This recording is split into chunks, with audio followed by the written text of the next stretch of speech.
Hello, I am your everyday average Jonathan. Join me this week as I take this and make it into this, a fantastical throwing glaive.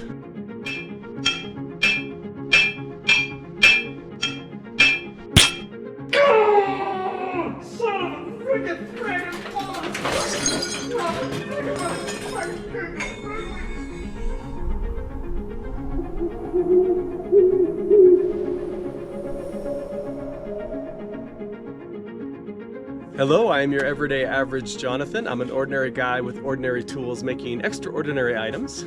I'm a self-taught craftsman. I'm an amateur blacksmith and a novice woodworker. I have no professional training. I have a basic assortment of tools that I've cobbled together over the years. Each week I start a new build project. I show you my process. I show you my perspective. I don't edit out any of my aha moments. I don't edit out any of my mistakes. My goal is simple in this. It is to demonstrate that anybody with a cursory set of tools, a lot of curiosity, some hard-won knowledge, and a lot of drive can make items that you might have thought were out of reach or too fantastical or plainly just too difficult perhaps. The items that I make each week tend to be whimsical in nature, fantastical, echoing times of a forgotten yore. Items like weapons and armor, furniture, novelties, practical items that I use on my ranch every day in Colorado. This week I'm going to begin a project that is really fascinating to me. It's a fantastical weapon that by all accounts that I can find is a modern day creation based solely on a movie out of the 1980s. It certainly doesn't have a place within the historical weapons that I have researched,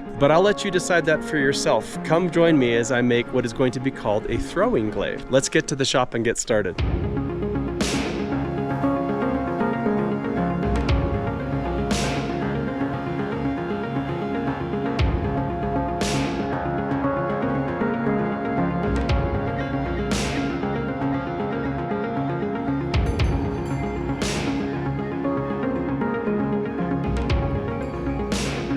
Traditionally speaking, the glaive is actually a polearm. It is between a spear and what's called a halberd. It's a standoff weapon that maybe a sentry or a guard might use, or in a shield wall one might use to keep other infantry combatants away from your shield wall. While I am not 100% certain about what I'm about to say, I am fairly confident in the research that I've done, and that is that the glaive, in terms of a throwing device, has come about in the last 40 or 50 years or so, and I believe that a lot of that is due to a movie called Kroll, which was made in the 1980s, and it's sort of a sci-fi fantasy movie where the hero of the movie finds a particular weapon or searches for a particular weapon that is very stylized, very avant-garde, but completely different from what we know as the glaives of the past. And this particular instrument is a throwing glaive.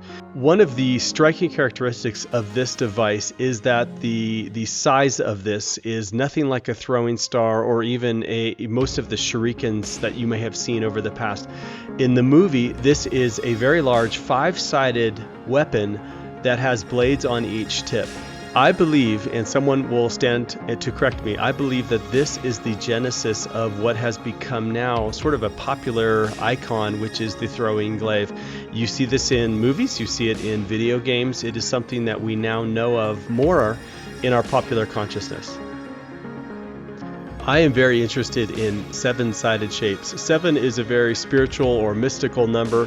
So in designing this, I decided that I wanted it to be fairly large in format. I wanted the blades and the extensions of the blades together to be about 7 inches long. I wanted the overall dimensions and diameter of this glaive to be 17 inches. And I wanted it to be 7-sided. Now, I also chose to do something that I've never done before. A friend of mine, Jimmy from high school, asked me to make something or tempted me to make something out of rebar. So I decided, instead of making the axe that he had suggested, that I was going to make this out of rebar. First time I've ever actually tried to forge anything out of rebar. And that would come with its own tribulations, as we will find out. With the exception of the inner ring, which you will see here in a little bit, I decided to make the blades and the blade holders, or the extensions, all out of rebar. I'm also fascinated with the idea of reusable, removable, disposable blades, if you will. Having built a Roman pilum, which is a Roman throwing spear, which the blades on that were made to be refitted, rejoined, and reused as the battle wore on. You would have armorers and blacksmiths that would refit the spears. I like the idea of something that if the blade gets marred, if the blade gets bent or broken, that you can replace it. So each one of these blades is actually what I would call temporarily fitted to the actual device. As I say in a lot of my videos, I collect all sorts of things. I collect rings of certain sorts. I knew the diameter of the ring I wanted. I wanted it to be about 3 inches in diameter. So this one that I chose was about 2.5 inches in diameter. It's perfect. I decided to go ahead and make that the inner ring.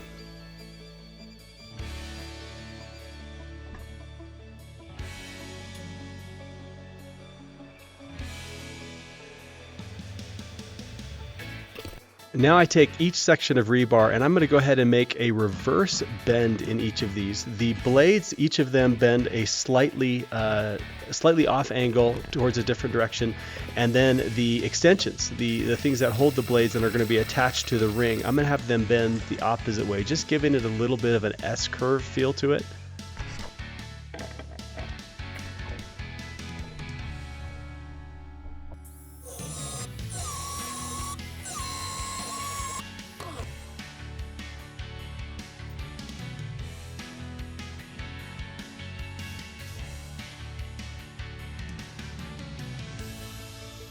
This is a big learning for me. I'll talk about this at the end of the video, but I wasn't using gloves and I wasn't holding this blade down, and my drill press bit into this and sent the blade spinning, which you're going to see here.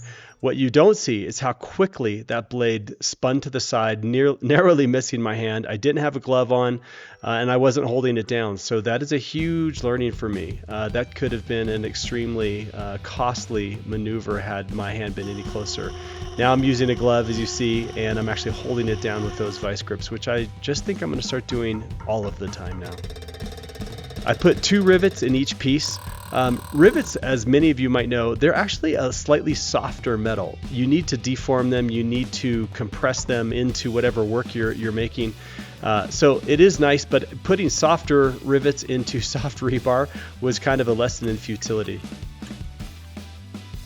I couldn't decide what actual layout that I wanted to do, whether I wanted these extensions to come straight off or at an angle, an inward angle, an outward angle. I like the way that this looks in particular, but in the end, a friend of mine suggested that I just go straight off.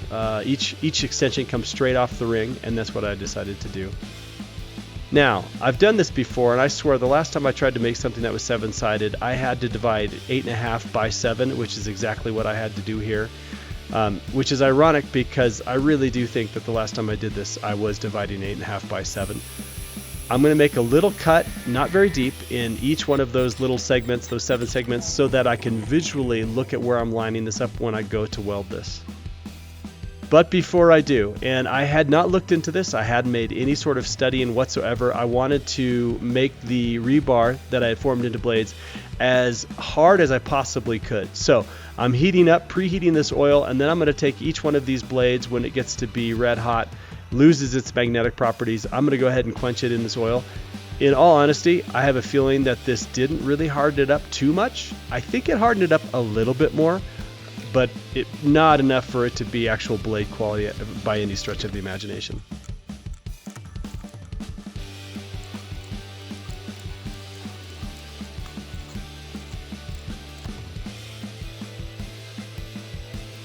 Now I'm going to cut a little groove into each of these extensions so that it sort of nestles around and almost embraces this little steel ring that I have.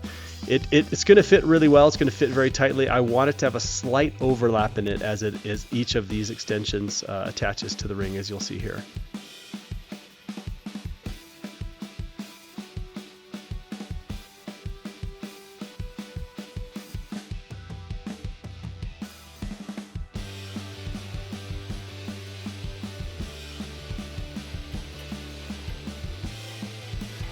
Getting this setup of this to make these welds was quite the process. There was all sorts of little support structures that you see here, little ways to balance it out and to keep it from moving. It did work in the end, and I'll be darned if each time I put this on and tack welded it, I don't think I had to re-tack weld or even move the blades much at all. It seemed to get set up correctly the first time on each one, which is a complete rarity.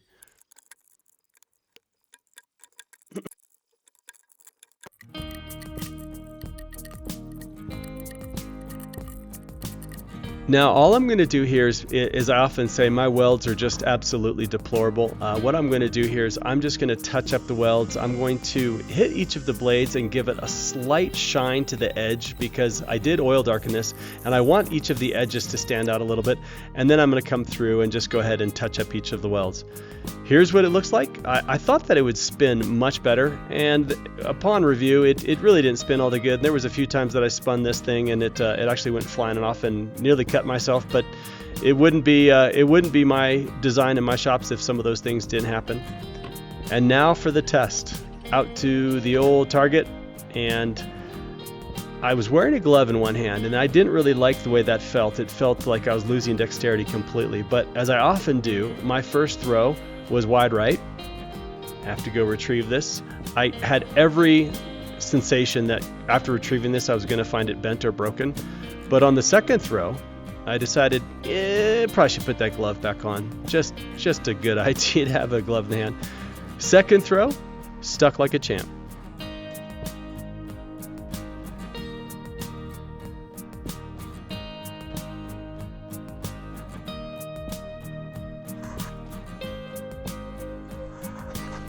And I decided I didn't want to quit there. I wanted a few more camera angles, got it to stick a few more times, liked the way that looked, but again, just decided to take it a little bit farther and try a few other different angles.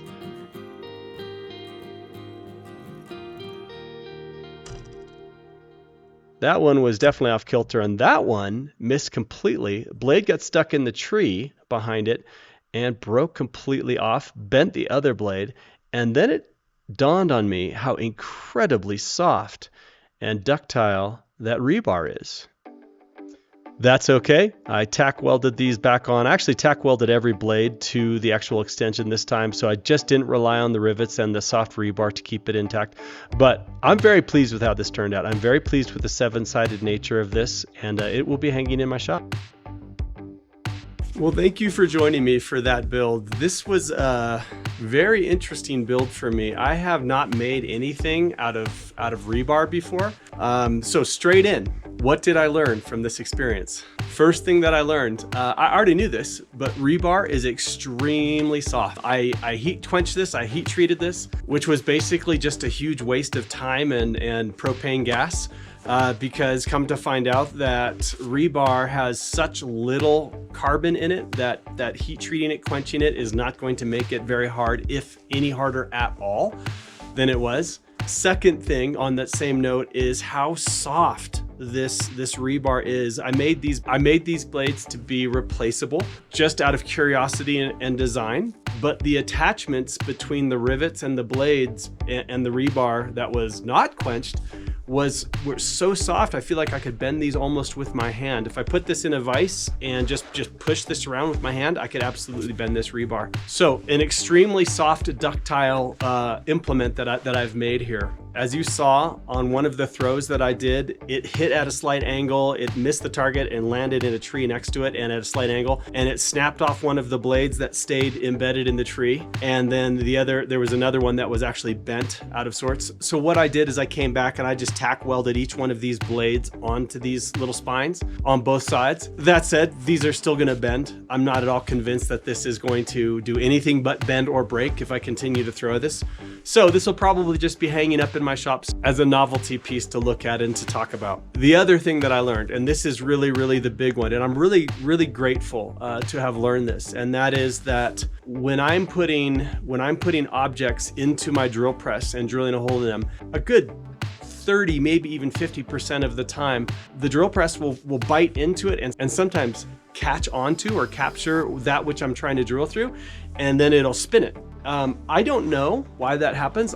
The drill bits that I'm using are new and pretty sharp. I don't know if it's a drill bit thing. I don't know if it's an underpowered thing for that particular drill press. I'm not certain why it does that. Maybe the drill press isn't spinning fast enough. I'll probably go back and make some adjustments on the drill press and see if I can speed it up. There are different gear ratios there that I'll look at. But more importantly, this is a super good reminder to me to do two things: to wear gloves anytime I'm drilling into metal that if it got loose and was spinning around, it could hurt me. And the second part is I have a vise that I can use on my drill press, which I use sometimes, but I also have these vise grip clamps that you saw in the video that I don't really use that much. They're new to me, I just got them, but I just need to start using those pretty much at all times that I'm going to be drilling through metal. So a very good reminder to me, and it's going to be a change of behavior for me, and I am happy to do it, and I'm grateful to the man upstairs that I didn't get more hurt when that first blade caught and spun. In complete transparency, I didn't have the glove on, as you saw in the thing, but even if I had, this blade spinning would have probably cut straight through a leather glove.